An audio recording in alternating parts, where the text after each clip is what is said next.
Vice President Johnson, Mr. Speaker, Mr. Chief Justice, President Eisenhower, Vice President Nixon, President Truman, Reverend clergy, fellow citizens. We observe today not a victory of party, but a celebration of freedom, symbolizing an end as well as a beginning, signifying renewal as well as change. For I have sworn before you and Almighty God the same solemn oath our forebears prescribed nearly a century and 3/4 ago. The world is very different now, for man holds in his mortal hands the power to abolish all forms of human poverty and all forms of human life. And yet the same revolutionary beliefs for which our forebears fought are still at issue around the globe. The belief that the rights of man come not from the generosity of the state, but from the hand of God. We dare not forget today that we are the heirs of that first revolution. Let the word go forth from this time and place to friend and foe alike that the torch has been passed to a new generation of Americans born in this century, tempered by war, disciplined by a hard and bitter peace, proud of our ancient heritage, and unwilling to witness or permit the slow undoing of those human rights to which this nation has always been committed and to which we are committed today at home and around the world.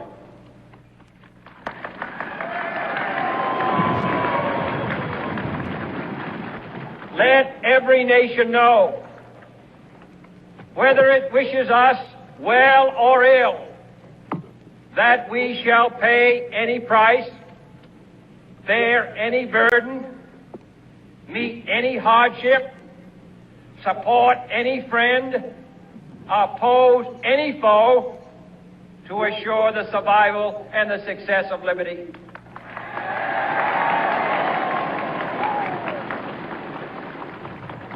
This much we pledge and more.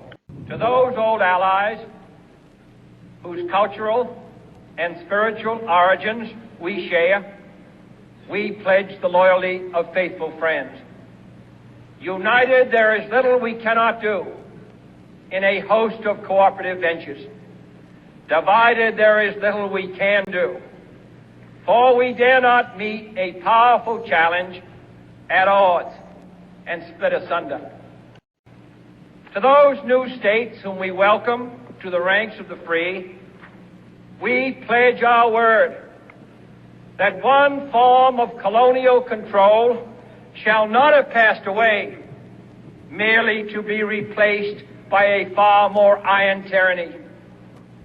We shall not always expect to find them supporting our view, but we shall always hope to find them strongly supporting their own freedom, and to remember that in the past, those who foolishly sought power by riding the back of the tiger ended up inside.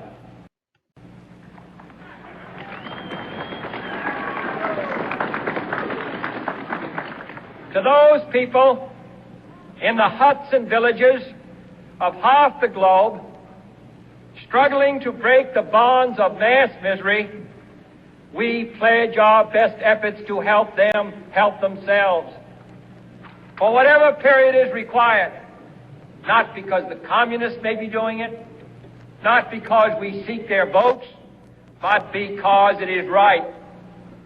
If a free society cannot help the many who are poor, it cannot save the few who are rich.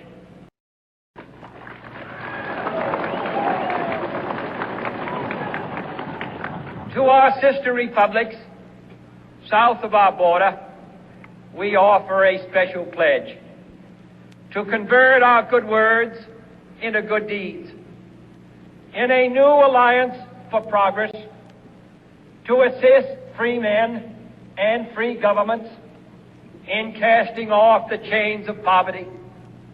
But this peaceful revolution of hope cannot become the prey of hostile powers.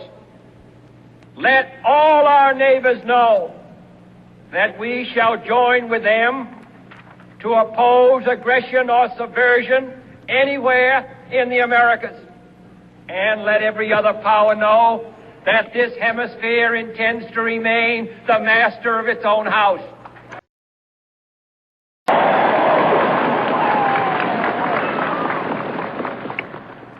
To that World Assembly of Sovereign States, the United Nations, our last best hope, in an age where the instruments of war have far outpaced the instruments of peace, we renew our pledge of support to prevent it from becoming merely a forum for invective, to strengthen its shield of the new and the weak, and to enlarge the area in which its writ may run.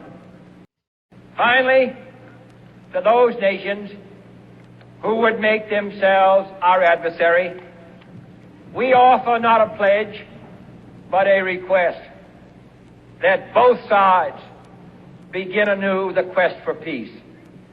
Before the dark powers of destruction, unleashed by science, engulf all humanity in planned or accidental self-destruction.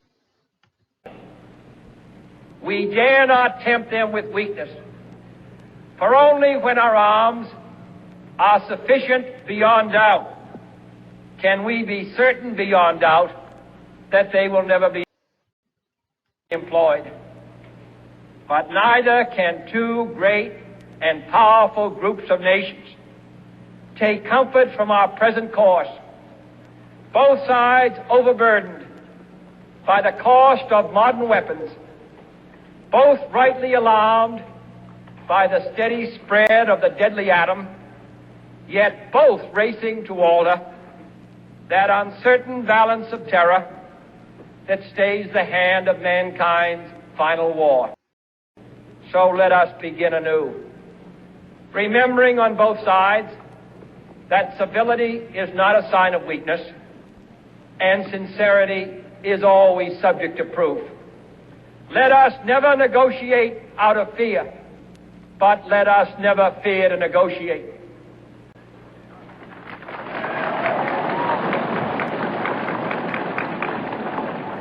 Let both sides explore what problems unite us, instead of belaboring those problems which divide us.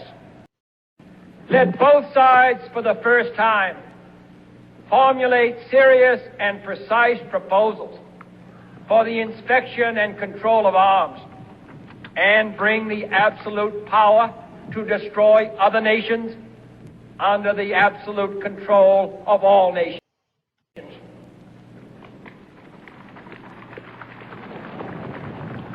Let both sides seek to invoke the wonders of science instead of its terrors. Together, let us explore the stars, conquer the deserts, eradicate disease, tap the ocean depth, and encourage the arts and commerce.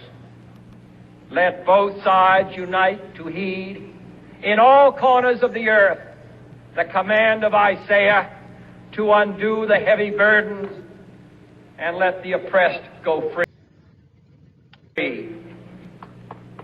And if a beachhead of cooperation may push back the jungle of suspicion, let both sides join in creating a new endeavor, not a new balance of power, but a new world of law, where the strong are just and the weak secure and the peace preserved.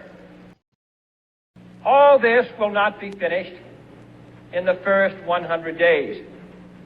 nor will it be finished in the first 1,000 days, nor in the life of this administration, nor even perhaps in our lifetime on this planet.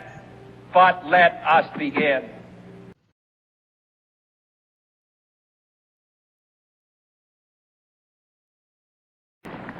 In your hands, my fellow citizens, more than mine, will rest the final success or failure of our course. Since this country was founded, each generation of Americans has been summoned to give testimony to its national loyalty. The graves of young Americans who answered the call to service surround the globe.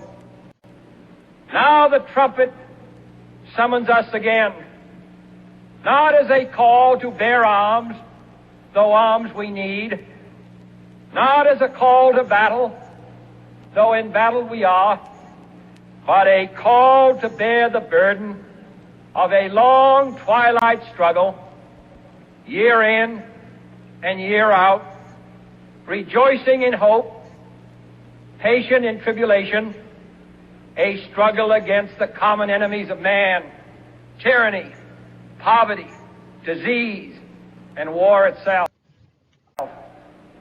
Can we forge against these enemies a grand and global alliance, north and south, east and west, that can assure a more fruitful life for all mankind? Will you join in that historic effort?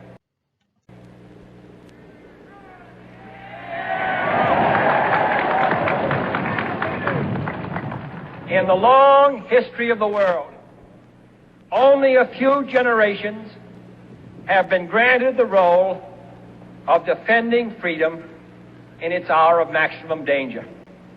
I do not shrink from this responsibility. I welcome it.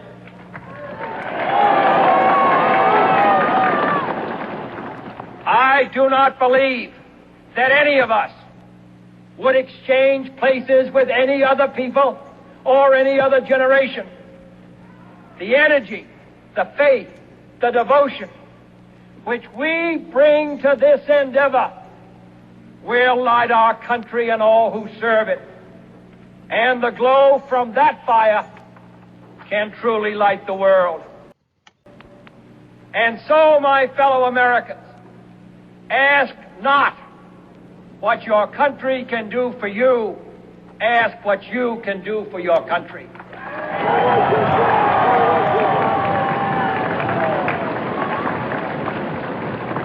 My fellow citizens of the world, ask not what America will do for you, but what together we can do for the freedom of man.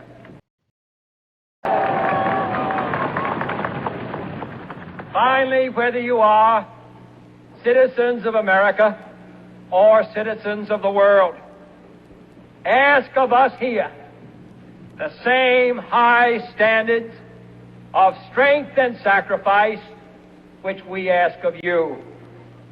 With a good conscience, our only sure reward, with history the final judge of our deeds, let us go forth to lead the land we love, asking His blessing and His help, but knowing that here on earth, God's work must truly be our own.